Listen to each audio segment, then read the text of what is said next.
በአረብ ሀገር ውስጥ አንድ ጊዜ ከባድ ጦርነት ነበርና ከሚተኮሰው ከባድ ጥይት የተነሳ በአንድ መንደር ያሉ ሰዎች ተሰብስበው ወደ ተራራው ይሸሻሉ። በዛ መካከል ግን አንድ እድሜያቸው ገፋ ያለ እናት ብዙም መሄድ ስላልቻሉ እዛው ቤታቸው ይቆያሉ። አንድ ቀን፣ ሁለት ቀን፣ 3 ቀን፣ 4 ቀን እያለ አንድ ሳምንት እንቅልፍ የለም። በጣም ድንጋጤ ውስጥ ነው ያሉት። በዚህ መካከል ግን ቤታቸው ውስጥ ወደዛ ወደዚህ ሲሉ አንድ መጽሐፍ ያገኛሉ። ያም መጽሐፍ ቅዱስ ነው እና እኛ እናት ያንን መጽሐፍ ቅዱስ ሲገልጡ መዝሙር 121 ቁጥር 4ን ያነባሉ። እንደዚህ ይላል፣ እነሆ እስራኤልን የሚጠብቅ አይተኛም አያንቀላፋም የሚል ክፍል ያነባሉ። እና እኔ የእሱ ልጅ ሆኜ በዚህ ሁሉ ጦርነት መሃል ጥይት በላይ ላይ የሄደ እንቅልፍ አጥቼ ለምን እቀመጣለሁ? ሁለታችንም ለምን ሳንተኛ እናድራለን? አንዳችን እንተኛ ብለው እሳቸው ተኝተው እግዚአብሔርም ጠብቋቸው ያ ጦርነት አልቆ ሰው ሲመለስ በጤና አምሮባቸው አገኛቸው። በምድር ላይ ስንኖር የሚያደክሙን ተስፋ የሚያስቆርጡን ብዙ ነገሮች አሉ። ሰው በመሆናችን ደግሞ አቅም እናጣለን፣ እንደክማለን፣ እንዝላለን፣ ጥበቃ የለንም እንላለን። እኛ ግን እንደ አማኝ አንድ ተስፋ፣ አንድ ብርታት፣ አንድ አቅም አለን። የሚጠብቀናል። ያ የሚጠብቀን ደግሞ አይተኛም አያንቀላፋም። ሁልጊዜ የነቃ ሁልጊዜ አይኖቹን ወደኛ የሚያደርግ አምላክ ነው። ይህንን ክፍል ሳነብ 3 መሰረታዊ ነገሮች ተማርኩኝ። አንደኛው የሰው ድካምና የእግዚአብሔር አለመድከምን ተማርኩኝ። ሰዎች በተፈጥሯቸው የአቅም ውስንነት፣ የብቃት ውስንነት አለባቸው።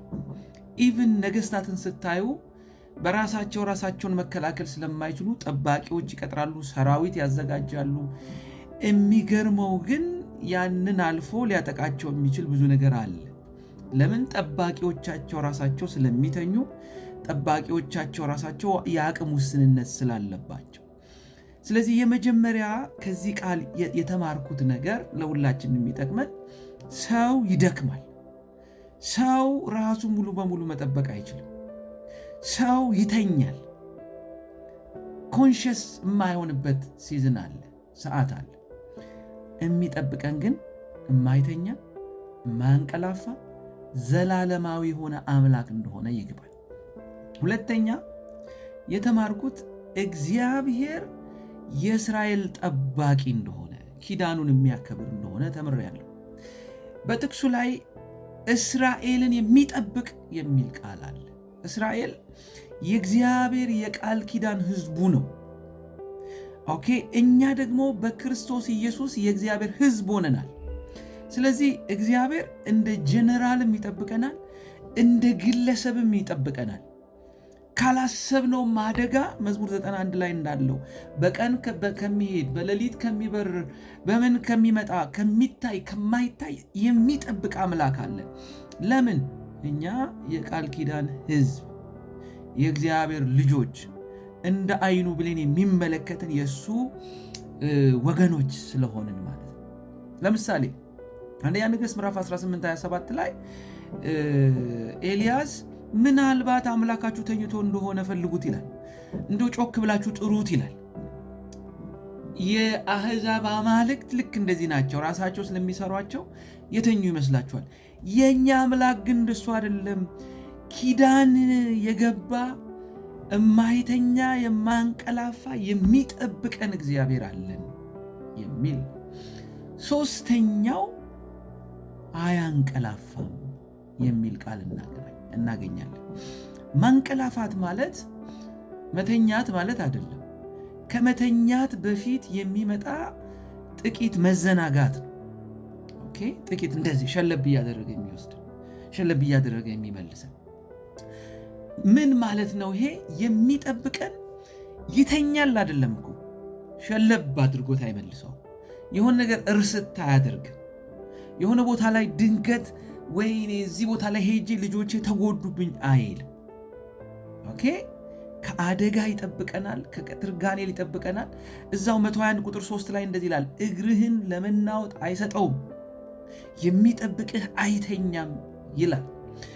ሳናስበው ልንወድቅ እንችላለን፣ ልንስት እንችላለን፣ ወጥመድ ሊጠመድብን ይችላል። ግን እግራችንን ለመሰናከል አይሰጠውም፣ የሚጠብቀን አይተኛም። ሁል ጊዜ አይኖቹ በእኛ ላይ ናቸው። ይጠብቀናል፣ ይንከባከበናል፣ ያየናል፣ የጠላትን ሐሳብ ያፈርሳል። እኛ የምናየውና የምናመሰግነው ካየነው ነገር ነው። ጠብቀነው ከሆነ ነገር ሲያድነን ነው። ከማይታይ ነገር ከስንቱ አድኖናል መሰላችሁ። ስለዚህ ካላችሁኝ በሰላም ረፍ በብላችሁ ተኙ። መዝሙር 3:5 ላይ እኔ ተኛው አንቀላፋው፣ እግዚአብሔር ግን ደግፎኛልና ነቃው ይላልና ኢቭን ተኝተን ራሱ የሚጠብቀን ራሳችንን በማናውቅበት ሁኔታ ውስጥ ሆነን የሚጠብቀንና የሚያነቃን ለካ የኛ ብርታት አይደለም፣ የኛ ትምህርት አይደለም፣ የኛ ምግብ አይደለም፣ እግዚአብሔር ራሱ ነው። ስለዚህ በእግዚአብሔር ላይ ማመን፣ ከዛስ ሙሉ በሙሉ መደገፍ፣ በቃ ለእግዚአብሔር መተው፣ ከዛስ ምስጋናችሁን አታቋርጡ።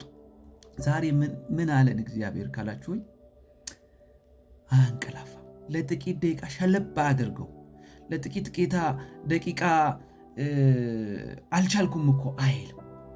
ደግሞ በኪዳኑ መሰረት ይጠብቀናል። የእስራኤል ጠባቂ ነው እግዚአብሔር። በክርስቶስ ኢየሱስ ደግሞ እኛ የሱ ሕዝቦች ነን፣ ይጠብቀናል። እናስ እኛ ደካሞች ነን፣ እግዚአብሔር ግን ድካም አያውቀውም።